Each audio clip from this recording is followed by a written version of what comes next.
नमस्कार। Prime ministers और ministers ये सब करते हैं ऑफ रिकॉर्ड ब्रीफिंग्स। मतलब ऑफ रिकॉर्ड ब्रीफिंग मतलब आप वहां पर जाइए, जर्नलिस्ट वहां जाते हैं, जाकर के बातचीत करते हैं प्राइम मिनिस्टर से या मिनिस्टर से, और ये लोग अपना रोड प्लान बताते हैं, अपना प्लान बताते हैं कि हम आगे क्या करने वाले हैं और क्या हमें करना है। इन्होंने ऐसा ही पाकिस्तान के प्राइम मिनिस्टर शहबाज शरीफ ने एक ऑफ रिकॉर्ड ब्रीफिंग की जिसमें कई जर्नलिस्ट को बुलाया, यूट्यूबर्स को बुलाया और दूसरे लोगों को बुलाया गया।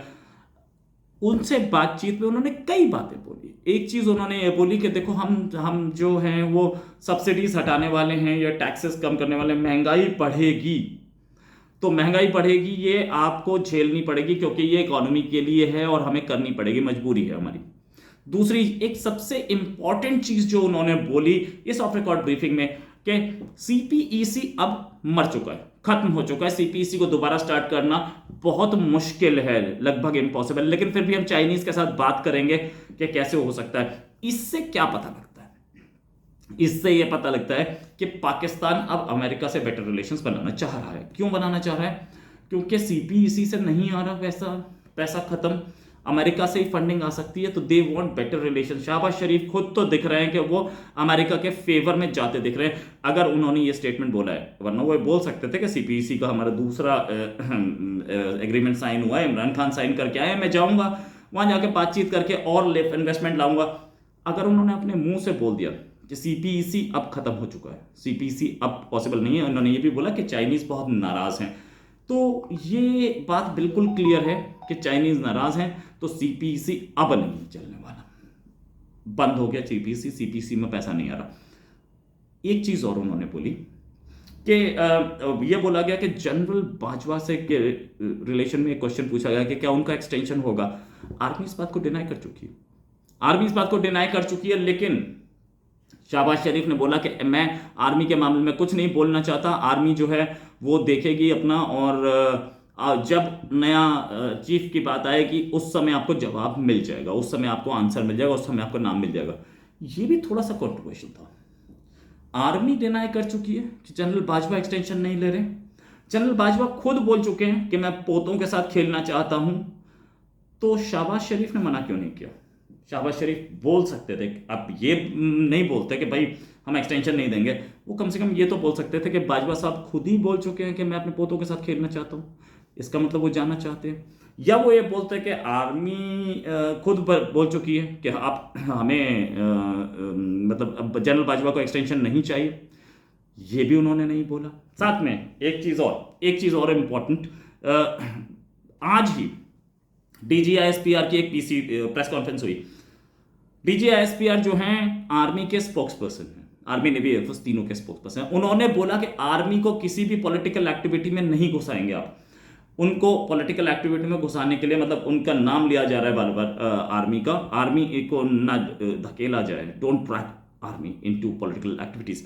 अब ये स्टेटमेंट और बाजवा की एक्सटेंशन की स्टेटमेंट दोनों आगे पीछे आई हैं, एक ही दिन आगे पीछे।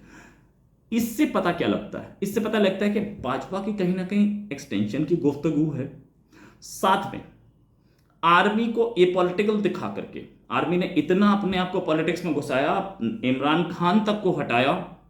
अगर भाजपा साहब नहीं चाहते थे एक्सटेंशन, तो वो भाजपा को आर्मी को सॉरी इमरान खान को हटाने का मतलब नहीं समझ में आता। जिस आदमी को पता है कि मैं यहाँ पे इस कुर्सी पे अब 11 महीने 12 महीने के लिए बैठा हूं, तो मैं क्यों किसी से परेशानी पंगे में फंसूं, किसी के साथ क्यों लफड़ा करूं? जो अगला आएगा वो झेलेगा, हर आदमी यही सोचता है। बाजवा साहब ने कहीं ना कहीं ईगो पे लिया इसको कि मेरा डीजीआईएसआई चेंज किया और उसने माना नहीं, पहली चीज। और डीजीआईएसआई को चेंज करने का मतलब भी नहीं बनता था। नेक्स्ट आर्मी चीफ अपनी मर्जी का आए, ये सब चाहते हैं नो डाउट, लेकिन उसके लिए कोई प्राइम मिनिस्टर से हेड ऑन कोलैब नहीं करता। इतना बड़े कॉन्स्टिट्यूशनल क्राइसिस में कोई नहीं धकेलता किसी कंट्री को। ये स्टेटमेंट्स दोनों बहुत ध्यान से देने वाले हैं। और तीसरा स्टेटमेंट भी और ऊपर है। पहला स्टेटमेंट कि सीपीईसी मर चुका है, यानी कि हम अमेरिका के करीब जा सकते हैं, बातचीत चल रही है हमारी, एंटनी ब्लिंकन की बात हुई है नए फॉरेन मिनिस्टर से, बिलावल भुट्टो जरदारी से बात होने के साथ साथ लग रहा है कि ये वहाँ पर कुछ अपनी सेटिंग करेंगे। दूसरी चीज़, एक्सटेंशन भाजपा जी को मिलेगा कि नहीं, ये हम उस समय देखेंगे। तीसरा स्टेटमेंट, आर्मी को किसी पॉलिटिकल एक्टिविटी में ना धकेला जाए। मतलब पूरी जमीन तैयार हो रही है बाजवा को वापस ताजपोशी के लिए।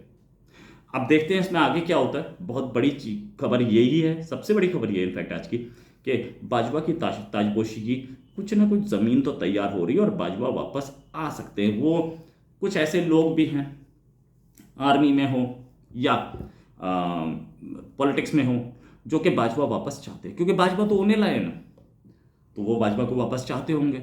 इसमें हम देखेंगे, इसमें हमें दिखेगा कुछ दिन में कि बाजवा के लिए माहौल बनना शुरू होगा गवर्नमेंट की तरफ से।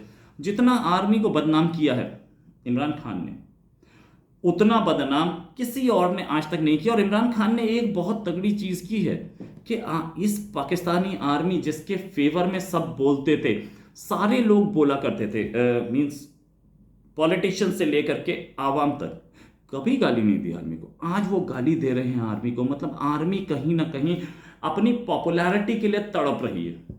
अपनी आर्मी बदनाम हो चुकी है और आर्मी को बदनाम, ये भी बिल्कुल फ्री में काम हुआ है। तो आर्मी अपनी इमेज बिल्डिंग कर रही और इमेज बिल्डिंग के साथ साथ पॉलिटिशियंस उसे सपोर्ट करेंगे। पॉलिटिशियंस जो सपोर्ट कर रहे हैं, आज की ऑफ रिकॉर्ड ब्रीफिंग में ये तो क्लियर हो गया कि अब पैसा चाइना से नहीं आ रहा है, अब अमेरिका से आएगा और अमेरिका से हमें बातचीत करनी पड़ेगी। जो बाइडेन, जिन्होंने पिछले वाले प्राइम मिनिस्टर को कॉल नहीं किया था, तो इस वाले को कौन सा कर लिया? इन्हें भी बैठे हुए काफी टाइम हो गया ना कुर्सी पे, इस वाले को भी नहीं किया।